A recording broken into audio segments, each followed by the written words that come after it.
Today we're talking about rational exponents part 1. This is page 93 of your workbooks. This first portion we could have done as a really good investigation. Due to the circumstances, we aren't, but it would have been a really good one. So I want you to try and put on your investigation hats and you're looking for patterns. So we're still talking about exponents. In our last lesson we talked about integral exponents, and now we're talking about rational exponents. So that means we are talking about fractions. Remember, a rational number is a number that can be written as a fraction. So let's go through this first warm-up. Root 5 times root 5 is the same thing as saying root 25. That concept we're actually going to cover in our next unit a little bit further in depth. So trust me on this one for now. Square root of 25 is equal to 5.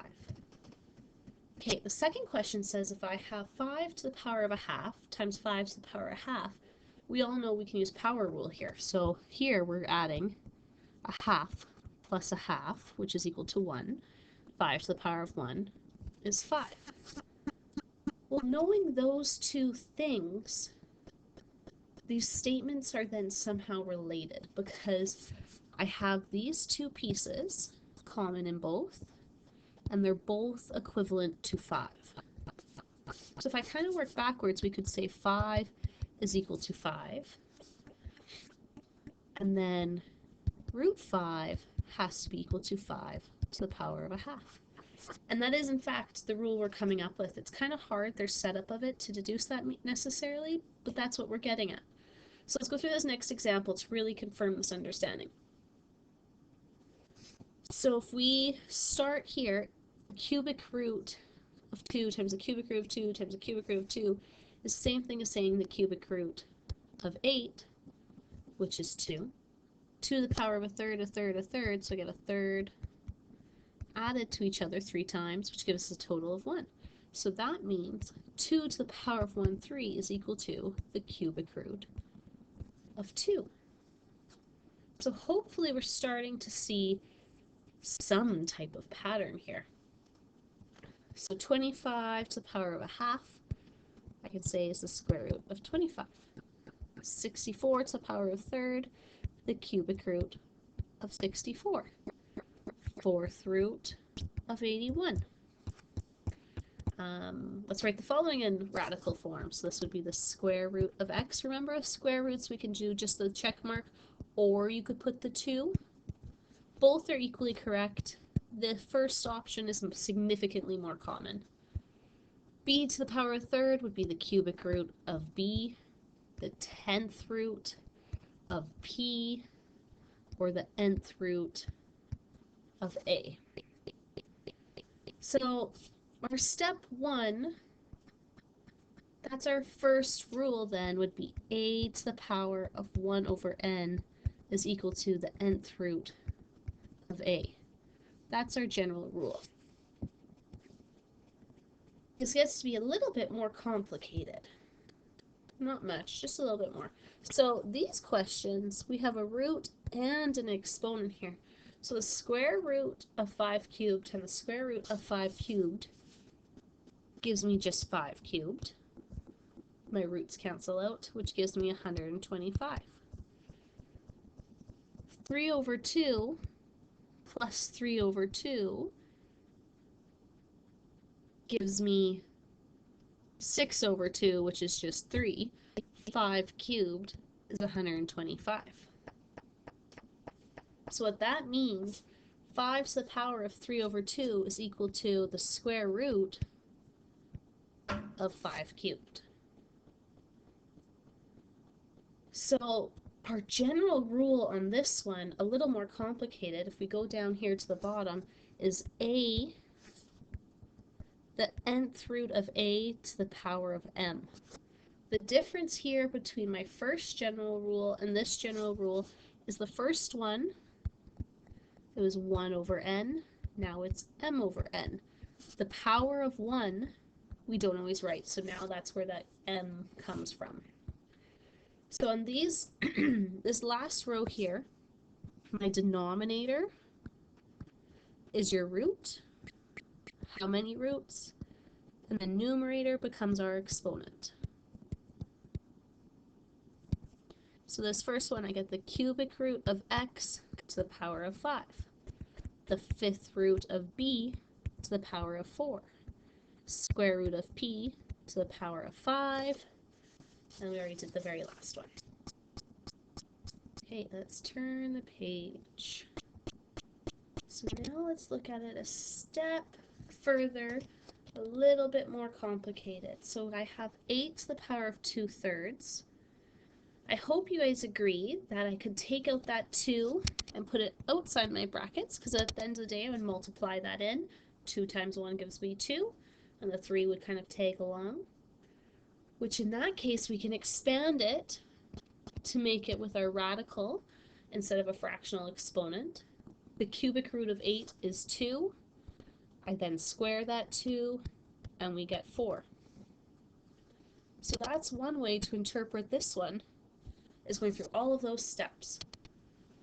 Okay, let's look at this one again. Different way to think about it. This time they factored out the 1/3. So now they left 8 squared in the middle and put the cubic root on the outside.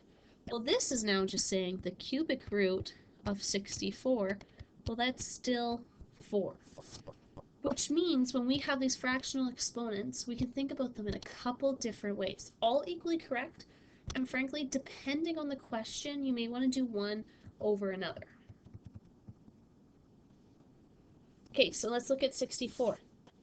I could rewrite this as the square root of 64, that answer, cubed. Well, the square root of 64 is 8.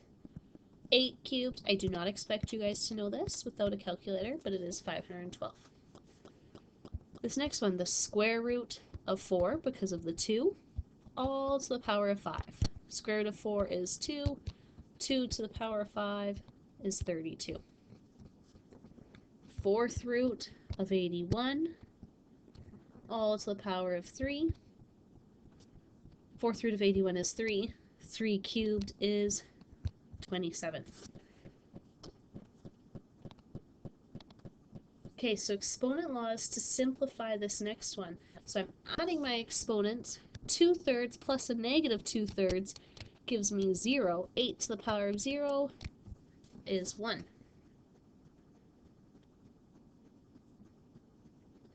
So use the results in A to write 8 to the power of negative 2/3 in a form with a positive exponent, and then evaluate without using a calculator. So first off, let's write this with positive as exponents, so that means I'm going to rewrite it as a fraction of 1 over 8 to the power of 2 over 3,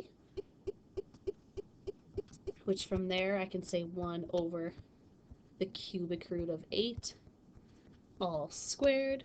Cubic root of 8 is 2. 2 squared is 4. Seems scary. If you break it down into enough steps, it's not going to be bad. So the end, these are all the rules we came up with so far in this lesson. It's a lot to remember. The next 2 lessons are talking about this. Okay, I'm going to pick a couple from here. I'm not going to do them all on recording. I will show the work for them all so you can reference them. So let's look at let's look at A. So we get the square root of 25 all to the power of 3. So remember, the denominator is our root, the numerator is your exponent. Square root of 25 is 5. 5 cubed is 125. Okay, let's look at E together. This is a negative 8, so we have to be careful because that negative is there. So I get the cubic root of negative 8, all of that square. I can take a cube root of a negative, but I cannot take a square root. Cube root works because I end up with 3 negatives, which gives me back a negative. So this becomes negative 2 in brackets squared. So our answer is 4. Let's look at G. We have to remember our order of operations. The very first thing we do with our order of operations is brackets. So let's start there. So I'm going to get 9 plus 16. All of that is to the power of a half. 9 plus 16 is 25. then I get the square root of 25, so our answer here is 5. Okay, I want you to try the rest of these on your own. So pause the video, try them, and then you can check your answers with mine. Pause the video, that's really important. Remember, I'm not there to teach you and reinforce this. You have to make the smart choices. This is what's good for your learning. Okay, so looking at these, check over your answers. Again, if they don't make sense, you're always welcome to contact me and ask questions, but there's all of your solutions for you. Okay, let's turn the page over and let's work on some practice problems. So this question, again, we're doing it without a calculator. Remember, this whole unit is without a calculator. I'm only going to give you answers you can do without a calculator. That said, some of the workbook questions you may need a calculator for, just because they end up being good questions. Keep that in mind, but you're always trying to do it without a calculator. So this first one, same value, same numbers, except the second one has this lovely negative symbol. So remember from our last lesson, that means we reciprocate our fraction. So square root, because our denominator is a 2, so we get the square root of 9 over 4. I hope we remember that's the same thing as saying root 9 over root 4, which is 3 over 2. But we need to remember all of that is to the power of 3. So then 3 cubed is 27, 2 cubed is 8. This question is going to be the exact same process, but we're going to start out by flipping it. So I get 4/9 all to the power now of 3 over 2. And then you're going to go through those same steps, so I'm not going to repeat them. At the end, if you wanted to check, you would get 8 over 27.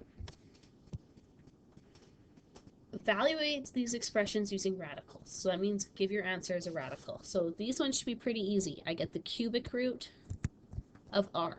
Power of 1, you may or may not want to write it, personal choice. The 7th root of s, I could say it's all to the power of 4 or just s is to the power of 4. The negative, so I'm going to reciprocate it. It's like it's over 1 right now. So then I get 1 over t to the power of a 6th, which is 1 over the 6th root of t. Okay, let's go on to the next one. All of these numbers are very similar. So we have 64s and 2s and 3s and all of these. A couple of them have negatives. So let's go through and simplify these. These are really good questions that I'm going to give you. These ones end up being level 1, 2 questions, depending on the numbers, that being said. So this first one, I'm going to have the cubic root of 64. That answer is squared. This next one, I'm going to have negative 64 cubed, all of that squared. So both of those are actually going to give me the same answer because I'm squaring them, so I'm going to get a positive on both of those. C, the square root of 64, cube that. This last one, the square root of negative 64. All of that's to the power of 3. You cannot do this. So D involves the square root of a negative.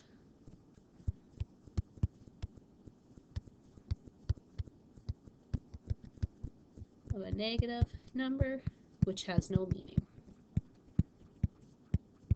It's actually called an imaginary number, which is way above us.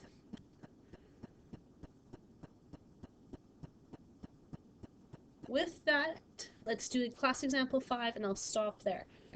So a cube has a volume of 60 meters cubed, right? A power which represents the edge length. So remember, a cube, all the same length. So really, I just want to take the cubic root of 60, but it said a power, so that's 60 to the power of a third. Write a power which represents the surface area of the cube. So let's remember, surface area is equal to the number of sides, which is 6 in this case, times the area of each of those sides, which I could say is like sides squared. So in this one, we're going to get 6 times 60 to the power of a third squared, which then we can simplify that to be 6 times 60 to the power of 2/3. Instead of power, so we can leave our answer there. Use a calculator to calculate the edge length and the surface area. Plug those into your calculator so you can check if you would like. At the end of the day, our edge length is going to be 3.9 meters, and our surface area is going to be 92.0 meters squared.